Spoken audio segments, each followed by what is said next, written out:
Kate Falcha, welcome to Irish Granny Helen. And I have a very interesting little story. This is something that I read about years ago and had completely forgotten. And I think I'll start out by telling you that I have a brother. I have a lot of brothers. But I have a brother whose middle name is Malachy. And I never knew for a long time. I didn't know. Kind of an odd name because to me I associated with the Old Testament and Jewish religion, and for an Irish family, it seemed like an odd choice to me for his middle name. But then I discovered it's quite a popular name in Ireland because the first native Irish person to become a saint was Saint Malachy. St. Patrick wasn't Irish. So that was interesting. And then I heard about this topic that I'm going to talk about today in light of the death of Pope Francis. I think this is a very interesting set of predictions that were made a long time ago, and controversial. Some people think it's ridiculous. Some people put a lot of weight in it. But we're just going to talk about it for a variety of reasons, not the least of which it's named after a bishop, Bishop Malachy of Armagh. Well, Armagh is a small town on the border between southern and northern Ireland, which, whole other topic. It's on the north. And my father comes from Armagh, and that's the bishop of Armagh was Malachy, and that's why the name Malachy was popular in my family, and I didn't even realize it. But that's irrelevant to the story here today. In the 12th century, he was the bishop, so a very long time ago in the 1100s. And the story is that he wrote a thing called the prophecies of Malachy, the prophecies of the popes. And how this goes is that they were not really actually found and made public until much, much later, several hundred years later. So let's just talk about what this is about. So he started in his time period of the 1100s. No, I'm sorry. Is that right? I want to get the dates right. Yeah, the 1100s. And from his day into the future, he listed and predicted who was going to be pope, number this, number that, pope, number this, pope, number that. And rather than actually name them, he described them each with a Latin phrase. We'll talk about that. But according to this list, this prophecy, Pope Francis is number 226 and the final pope. Maybe. We're going to talk about that. The succession isn't clear because of political issues and who really was elected and where's the Pope and, history. And we won't worry about that either. But if you just go directly to who was officially the Pope, you get to Francis as number 226. And according to Malachy, number 226. The number, not the person, would be the last pope. So let's look a little bit more in detail here and see why I'm equivocating. Malachy predicted that there would be Benedict, 225, and one more pope after Benedict, which of course would be Francis, and that he would be the last pope ever. He predicted this last pope would be Pope Peter. Well, if we want to believe, if we want to take it literally and say that Pope Francis was number 226, his real name was not Peter, his pope name was not Peter, his name he took was not Peter.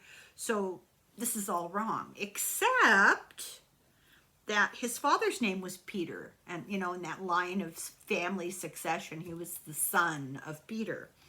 And also the prediction was that this last pope would be Roman.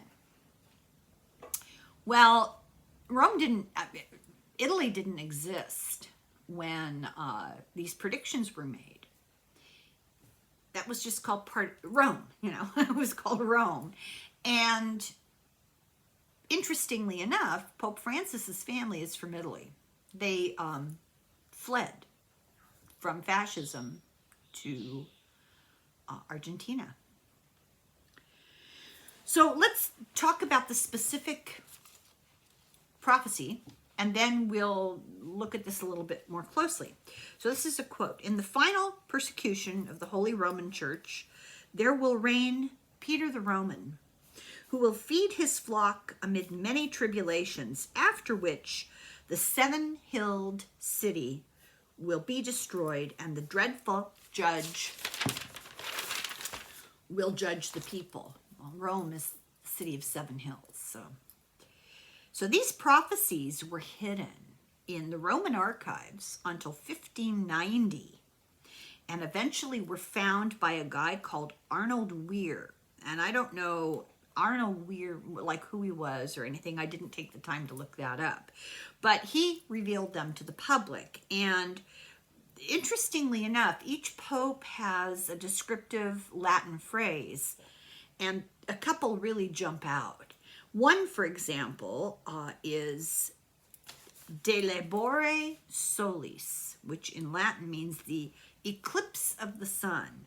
And this would be for the pope that was the Pope John Paul II.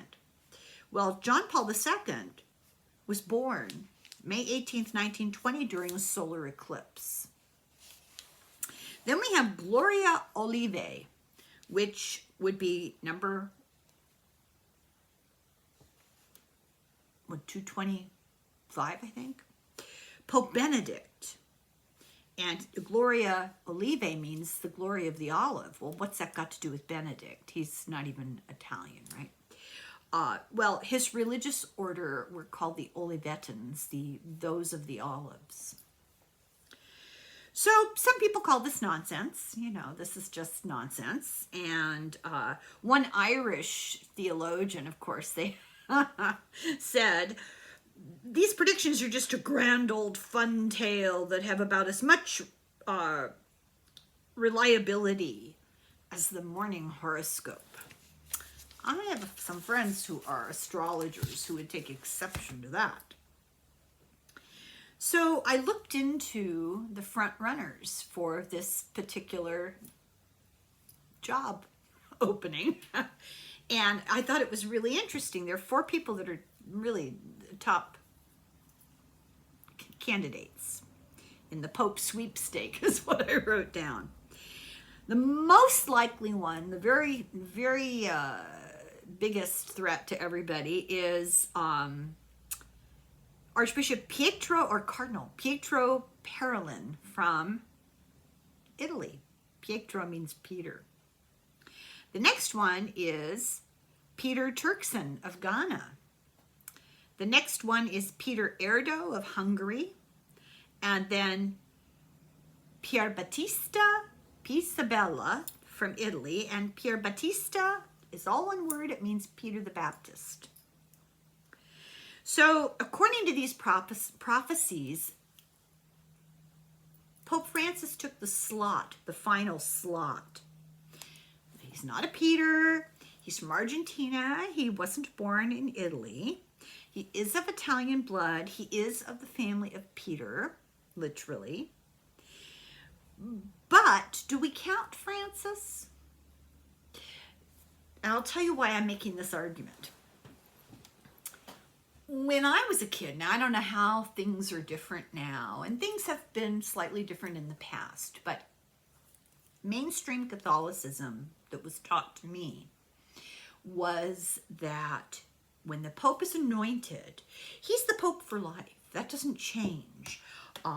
He can't quit. He can't be removed from office. It's this indelible mark, you know, that makes him the Pope.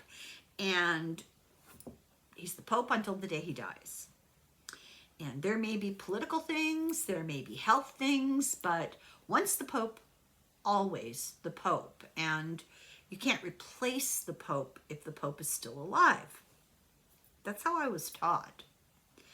Maybe that was more plastic, more flexible than we were taught as kids, because Benedict retired. We were taught popes don't retire.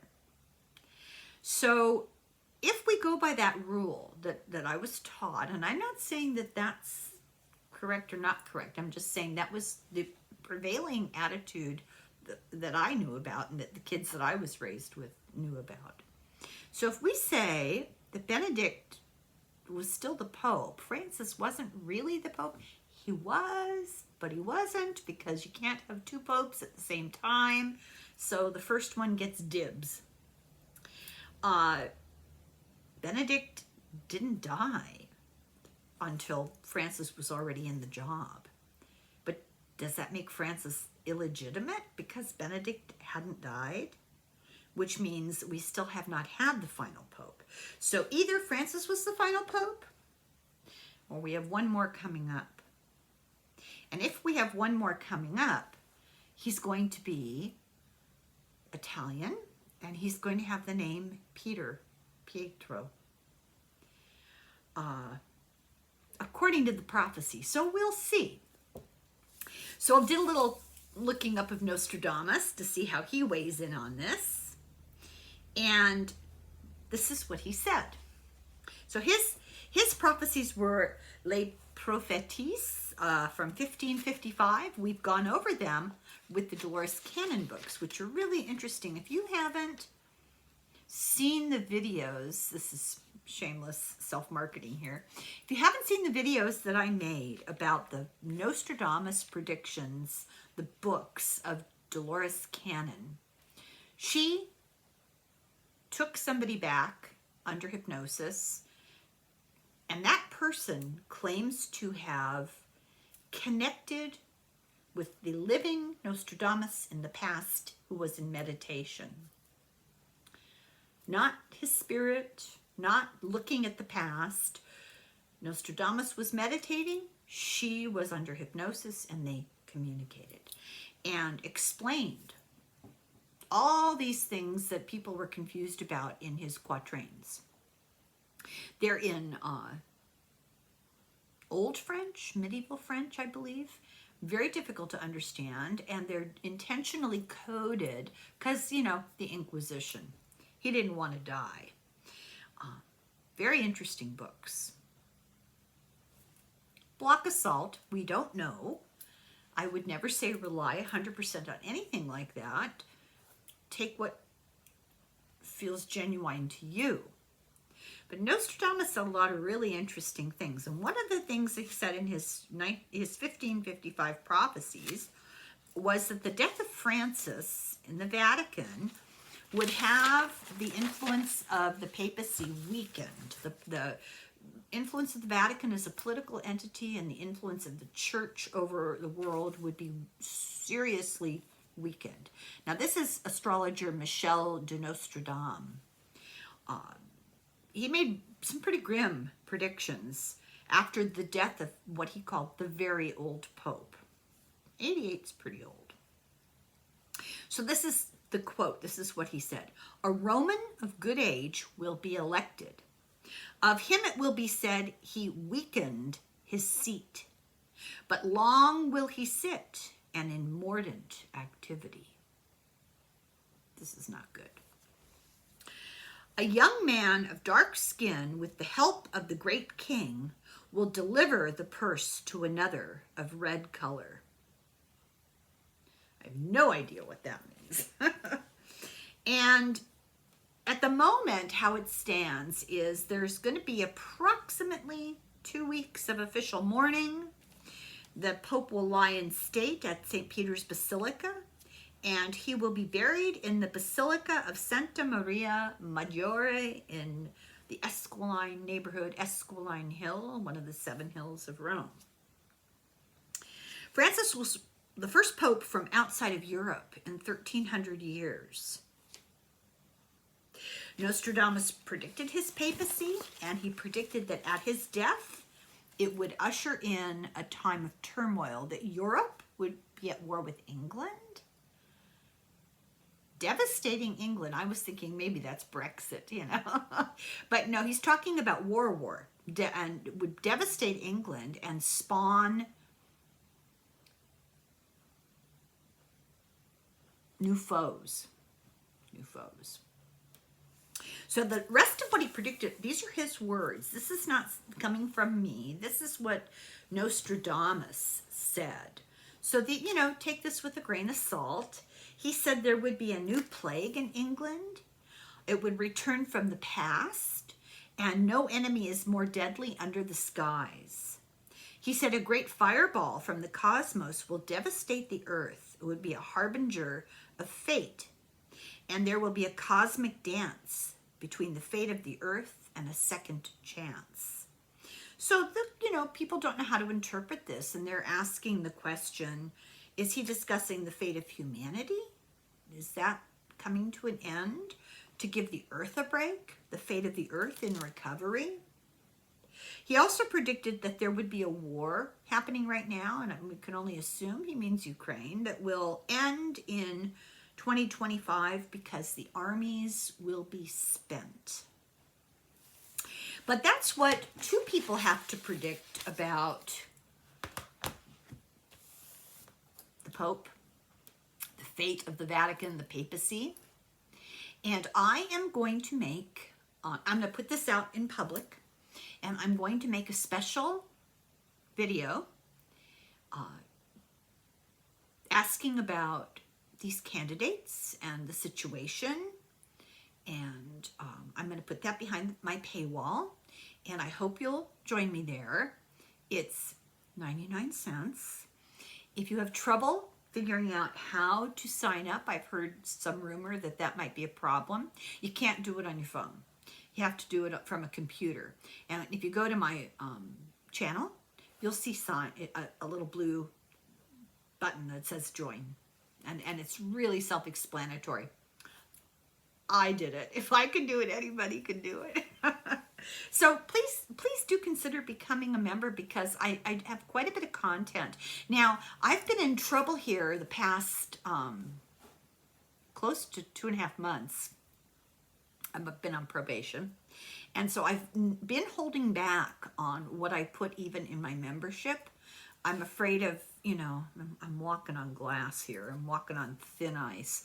So at the end of May, I'll be actually putting out more stuff. In the meantime, it's over on my Substack because they don't care. But there are rules here that limit. I don't know when I say things that are problematic, and I keep trying to be careful. So in the meantime, if you're looking for more controversial sort of stuff, go to my Substack. Trying to be careful in my membership, but I am putting things on membership that you guys enjoyed from the past. I'm doing the same thing. And also I do it privately if you want to contact me on my irishgrannyhelen@gmail.com. So with all that being said, I thought this was so interesting, and I hope you'll join me for a deeper look at it behind the paywall. 99 cents. Just push that join button. And really want to apologize to everybody for having to put it behind a paywall, but I'm trying to avoid unnecessary controversial attention, if you know what I mean, given current events. So thank you very much for watching. I really appreciate it. I hope you'll consider getting in touch with me for a private conversation. And in the meantime, thank you so much to everybody who has joined. Thank you for all of you who watch. Welcome to new subscribers. I constantly forget to welcome people and to thank you all. It's not insincere. I just distract myself. So thank you, and Slán go fóill. Sláinte.